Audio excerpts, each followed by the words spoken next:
Hey everyone, it's 10 Types, joined by Uncommon Fossil again, and we are looking at the new set, but not only are we looking at the new set, we're also each choosing three cards that we think are going to be good going forwards. The criteria for this is the cards need to be good in like good decks. So one of the cards here is Bidoof. We've said that doesn't really count because it'll see play just to evolve into a barrel, so the card needs to like be good in its own right and actually provide something, not just be an evolve. Pretty much anything on the screen here other than Bidoof is valid, and we're not looking at the whole. Well, this is pretty much the whole set. There are other cards, but they're kind of bad. So yeah, we're each going to be choosing three back and forth. And so what do you want to choose first? What do you think the best card is in the set? Well, obviously disappointed about Bidoof, but I'm going to go with maybe a curveball here and say Zamazenta, the single prize Zamazenta. I think it's got a lot of versatility. I think it's going to find a place in a few different decks. Yeah. You've got obviously we've got the two Metal V Stars coming out. I think you'd toss this in there for sure. And you've got the Lost Zone with it could get tossed in there also. Yeah, I think it's quite good. That was not my number one. That was my number two though. Yeah, it's very good, especially like it's somewhat tanky as well. A lot of things will struggle to KO it, and it just does massive damage. It does 220, which is like insane for a single prizer. And so Yep. as you said, Lost Box. I'm not actually sure if it'll see play in Box because they don't play any metal. But what I was thinking about Lost Box is the Dialga Lost Box deck, which is a surprisingly good deck. Have you played that? You haven't, right? No, I have not played much Dialog at all, and not with No. Lost Box.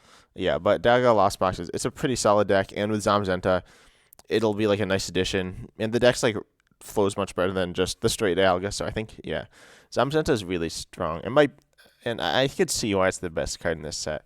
But in fact, as I said, it was my number two. So I'll go. You don't have anything else to say about this card, right?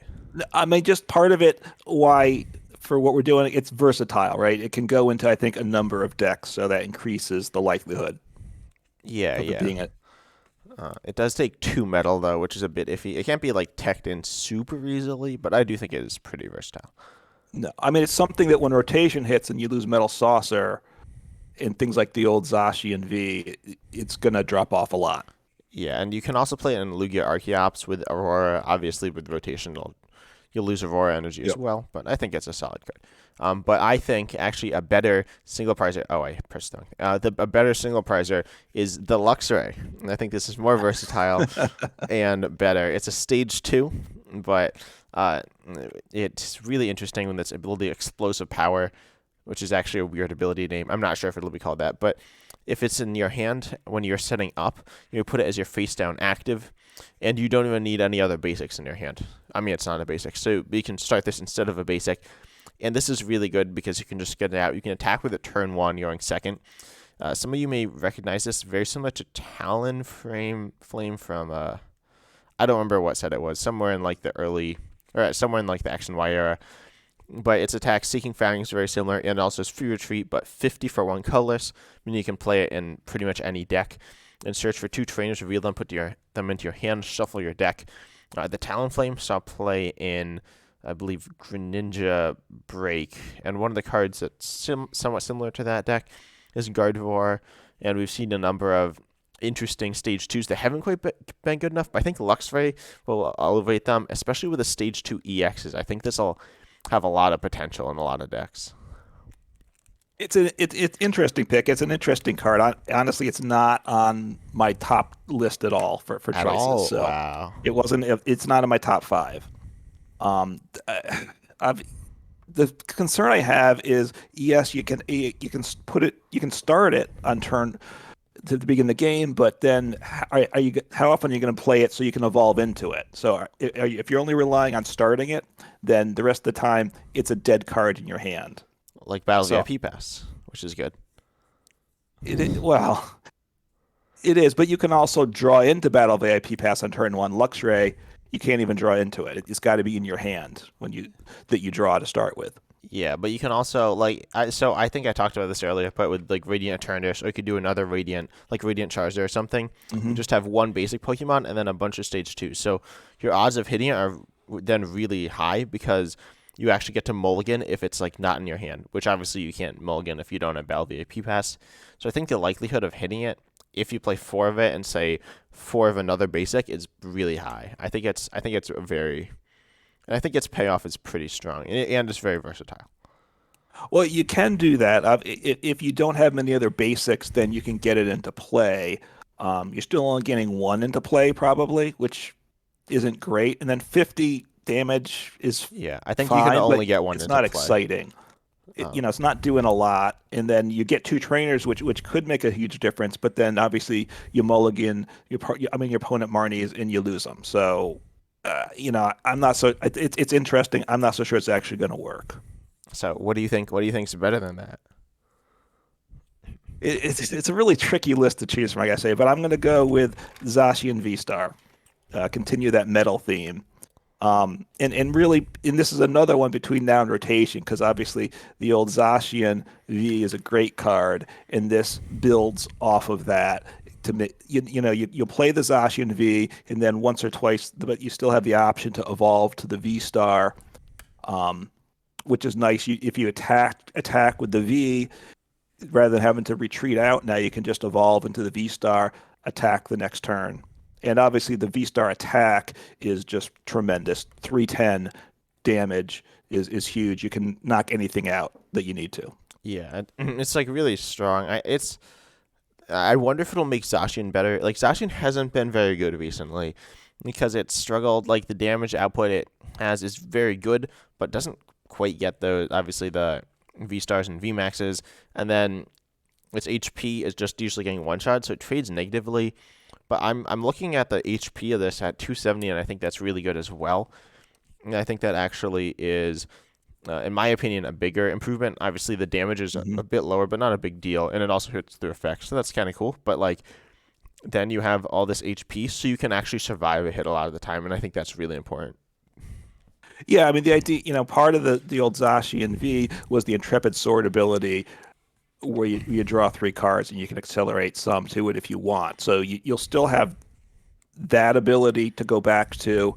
You can evolve into this. I'm kind of thinking I'm going to try it out. I don't know if it'll work, but going with the old build for Duraludon VMAX that was a Zacian V Duraludon VMAX, and then throw in the Zacian V Star as to make the Zacian V useful later on in the game. Maybe that deck wasn't ever particularly It was inconsistent. consistent. I know, but when it worked, it was good. It wasn't a bad deck though. Yeah, and Even back then. you can throw in the tool, the what's it called, the Force Seal Stone. Yeah, and that will help the consistency of the deck a lot. Yeah, I think it's good. I'm gonna go with my next pick though, and I think a better one is Zamazenta V Star here. I think that's better. First of all, there's the other Zamazenta, which is very similar to Zacian, which allows you to like have an ability that sets up, and also it can hit solid damage, a bit more versatile because it's not all metal. But then what I really love here is its ability Star Shield. Obviously, good HP is always good, but Star Shield, saying it's in a V-Star power ability, so pretty versatile. You compare this with almost anything, and then during your opponent's next turn, all of your Pokemon take 100 less damage from your opponent's Pokemon's attacks. That's super strong. Imagine you pair this with like Hisuian Gudra V-Star, or also if you pair this with something, or pretty much anything, your Pokemon just becomes super tanky, and it's going to be almost impossible for your opponent to KO a big Pokemon. And I think that'll mean it'll be teched in a bunch of different like tanky decks, maybe Arceus decks, but probably something that doesn't rely on a V-Star power as much. But I think it's really, really strong here. It's again, you picked another card that's not on my top 5, so it's interesting. Um, it, the, the, it is a good card, so I'm not going to deny that. It's a little disappointing, the attack on it, because it's the same as the old Zacian V's attack, but now it's on a V Star instead, so that isn't better, right, than the old Zacian V. Yeah, but the reason to play is the ability. I think. You have the ability, but you're using up your V Star power. So, like obviously, if you play an Arceus, you're probably using Arceus V Star. You mentioned Gudra, but Gudra's V Star power is also useful in that deck. So, how often are you going to actually get to use this V Star power? And it's one turn, and you're stalling for one turn. I don't know that there's enough payoff to take the deck slots and the bench space for one turn dragging out the game. Yeah, I think a few things. One, obviously, decks like Arceus and other decks with V-Star powers might not want to use this, but then they're the new EX decks and it can help these. And also, it's yeah, just the new EX. I think it fits in really nicely there, and I think it's like versatile, which is what helps it. Yeah, I just don't. Yeah, I mean, it's something obviously to try out, and people will try it out. I guess I'm just not sure. One extra turn, you're just delaying the game by a turn, and is that enough payoff for it? Would you rather have something else in play? Yeah, I think it.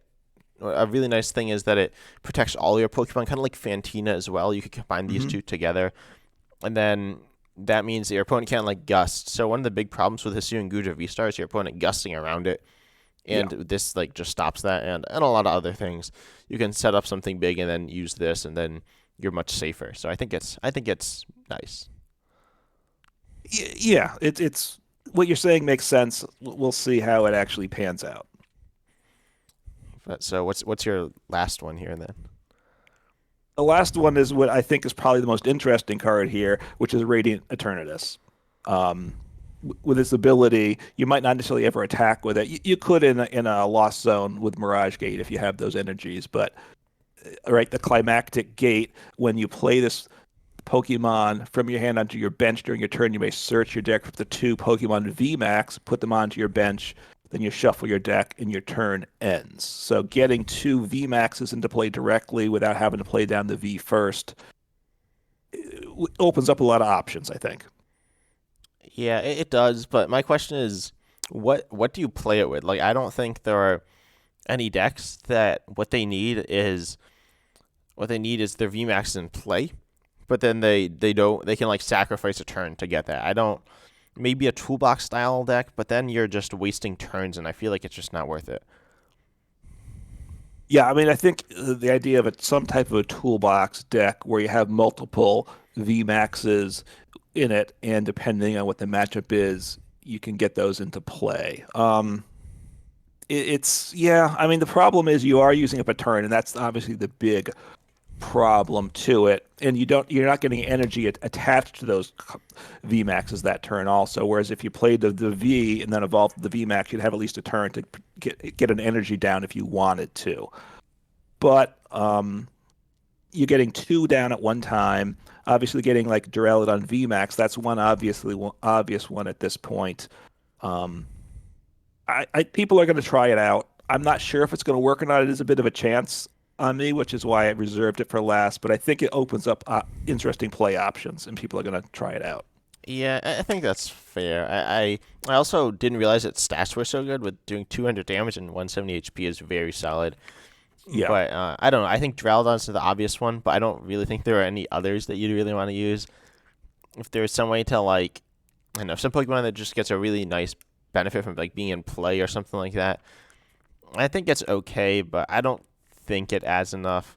And in like a toolbox deck, I don't see that working too well. But you could power it up with like Lost Box and power up the VMAXs with Lost Box. I think it's okay, but yeah, and all the three picks you had were on my. I have a top six list here, and all those were on it. But I still have one of my other picks, my number four pick actually. You're done with Radiant Turnus, right? I don't think there's too Yep. much to say about it. It's No, I mean, okay. if you can get in a Lost Zone box where you can also use the attack on it and the same energies to power up your VMAXs, that's where it would shine if you can start to pull that off, right? Because 200 damage on a single prizer for one turn is also very nice in the middle of a game. Yeah, it's pretty solid, but I think it's not as solid as Regigigas V Star, which Yeah. was my fourth pick. And I think this is very strong. Obviously, you see the 300 HP, and I guess I'll talk about the V first as well, which has 240 HP, which is already very big, and also it does 100, but 10 more for each damage counter on this Pokemon. It's now confused, which is a bit underwhelming, but it's okay and can be very good. And it's only three colorless, so pretty payable. This is a very techable Pokemon. But then it's really impressive. Well, there are a few things really impressive. Obviously, the big health, but then 230 for three is pretty good. It can't attack next turn, and it has a big retreat cost, so it might not necessarily be a main attacker. But what I'm really interested in here, oh my gosh, what I'm really interested here is its ability, Star Guardian, or whatever it's going to be translated as. But you can use this ability only if your opponent has exactly one prize card remaining, and then you discard one of your opponent's bench Pokemon and all cards attached to it. But you get to choose that. So what I'm thinking, you go ahead, you play a Boss's Order, Serena, even Escape Rope, and then your opponent's big scary threat is now on the bench, and then you just discard it. And all of a sudden, they're like in a horrible position, and they don't have anything set up. That's my thought there. Well, this is one where we're more in sync because it was also number 4 on my list. So we both kind of value it similarly. My concern, though, is as you said, it's a tanky Pokemon, which is all nice. 300 for a V-Star is very nice, and 230 for the attack is good. But it can't attack again. The retreat cost is 4, so it's tanky. It's not going to get knocked out probably, but how are you going to get? You have to have a switch card to get it out of there. Even Air Balloon. Well, you could pay Air Balloon, and then you lose your two energy, so you can't even attack when you get it back in the next time. So I think that's a problem. It's a tanky Pokemon, but it can't stream attacks, so it kind of is a bit self-defeating there. Yeah, 230 damage, 3 energy, can't attack next turn. Sounds really bad. And then Sky Guardian is nice, but obviously they have to be down to 1 prize card. So that'll actually make gameplay interesting because if you're playing against the Regigigas, you're going to want to avoid getting down to 1 prize card remaining. You're going to want to try to take 2 or more prizes on your last turn. Yeah, there are a few Pokemon that can like knock themselves out. You can use that. Maybe use, I think, Electrode. I'm sure there are some other ones as well, just to like get that right prize count. And I don't think that's too big of a deal. And you're probably not gonna, your opponent's never gonna take like 3 prizes in 1 turn against you. So I think it's very doable. And then that ability can be super strong and super disruptive. And I think you can tech this into other decks, and it can be really strong. Yeah, I mean it's a colorless Pokemon, and so it's smart also for this competition because it can get teched into any deck as colorless. Not like an Arceus deck or some type of a deck where you want to use the V-Star power probably, but other V Maxes or things where the V-Star is not critical. The other thing I was thinking, and I know it's a bad idea, but putting memory capsule onto it so you can use the Raging Blow, 100 plus 10 per damage counter on when you have the V Star with the big HP. You can do a lot of damage at that point. But I'm memory capsules never been consistent from my experience. Yeah, and it confuses itself, so you can't really chain that too consistently. I think if you play this as the main attacker, you will just want lots of switch cards, like 4 rope probably, so you can send Pokemon to your opponent's bench, which is really important, as well as maybe 4 switch or Bird Keeper or something. I feel like, and I guess you missed it. I said 230, 3 energy. Can't attack next turn is bad, which is Zacian's attack. Right, which is Zacian. Yeah. Okay. So no, it's definitely and the Zamazenta. Well, right, and it's also similar to the Zamazenta V-Star that you picked too. You like these Pokemon that can't stream attacks. Yeah, I like the good ones. So yeah, I think Regigigas. I think its ability is really strong. It's obviously super situational, but I think you can get yourself into that situation a lot, and then your opponent is just in a really bad spot. Like, one of the things I was thinking about is, like, say your opponent's playing, I mean, there are just so many decks, and they usually just set up 1 big attacker. Even if they set up 2 big attackers, you can KO the one, remove the other with a V-Star power, and now they're, like, gone. So, I think the harder part will be KOing the one, but so you play a 2/2 Regigigas V-Star, then some other big Pokemon that can just take a one-shot, and then you can relatively easily get down to your opponent to have their board wiped of their big attackers. And I think that'll be consistent enough to be very strong. What I'm liking as I think about it is it's going to demand a high level of skill, both for the Regigigas player as well as the opponent, right? Because this Star Guardian is very dangerous. So controlling that situation, being the better player, is going to get a big payoff, which is a plus. Yeah, I think that's interesting. Are there any honorable mentions you want to talk about other than obviously Bidoof, which is pretty solid? It's immune to bench damage, Hmm. which is good, I guess, and it has less retreat cost, less HP though, which isn't great than the other Bidoof. But it obviously evolves into Bibarel, which is a very good Pokemon. Right. So it'll see play because Bibarel, I think this is the better Bidoof for Bibarel Engine, but it is not the focus of the deck. The other card, my number 5 card was the Sky Seal Stone. Um, it will get play from some, which gives a V, the Star Order uh, ability. You may use this ability during your turn. During this turn, when damage from the attack of your basic V knocks out your opponent's active Pokemon V Star V Max, then take one additional prize card. So additional prizes is huge. It's getting to that situation where you can take advantage of it. It's going to be tricky though. Yeah, it's pretty specific. It could be good. I can see some decks using it, but I don't know if it's quite good enough. But it's interesting, but didn't make my list. Right. So any other cards that are interesting from your standpoint? Well, so I got to talk about Hatterene VMAX, I think, which is with this ability, Witch's Domain. Once during your turn, and you can use this with each Hatterene, you may move up to 2 damage counters from your active for any one of your Pokemon to your opponent's active. A few combos. One is there's the I guess this is a bit of a spoiler if you haven't heard. It's one of the new Pokemon from Scarlet and Violet, but a new card from Scarlet and Violet. But it's Gurdvor EX, which can just accelerate a bunch of energy to pay this or whatever, and then it also places damage on your own Pokemon, and so this can move the damage off of your Pokemon to your opponents, which is really big. And then also, you can move essentially heal 80 from one of your Pokemon and do 80 to your opponent with abilities, which is huge. I also think this could be a target for Radiant Eternatus, but I don't think it's that good. And then also the Mewtwo, it's okay. I think I could see it seeing play in maybe a toolbox like Lugia or Lost Zone because of its psychic typing as it's one of Right. the better psychic weakness hitters, I think. Yeah. That's a card for psychic decks to consider. And then I'll got to mention Rotom V Star. I don't think it's going to be overly effective, but I do enjoy Rotom V right now. So this is an upgrade for that deck, a little more HP and a little more damage to toss into that deck. But again, I don't think it's going that far. Yeah, especially with its 250 HP. That doesn't seem. Yeah, wait, how much HP does Rotom V have? Do you know? I have no idea.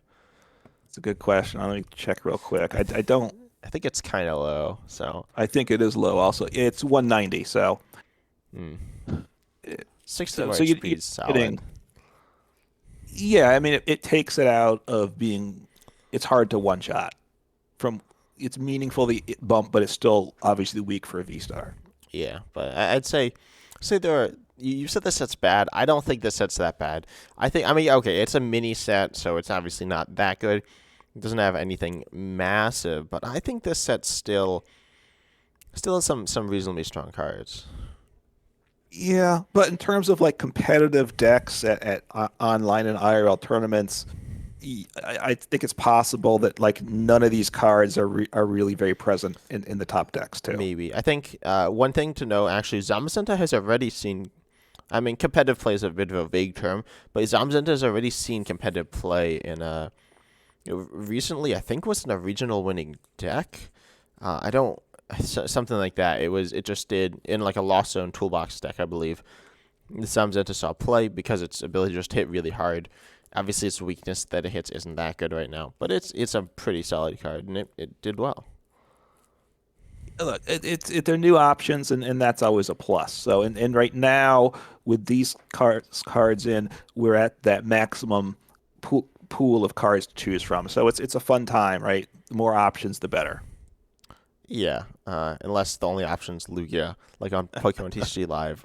Um, but I think that's it. Check out Uncommon Fossil if you want in the description, and also subscribe if you enjoyed and like. Also, comment down below what are your thoughts? Who do you think's gonna win? Who do you think took the better 3 cards? What are your thoughts on the set? All that. And as always, I'm excited to see you in the next video.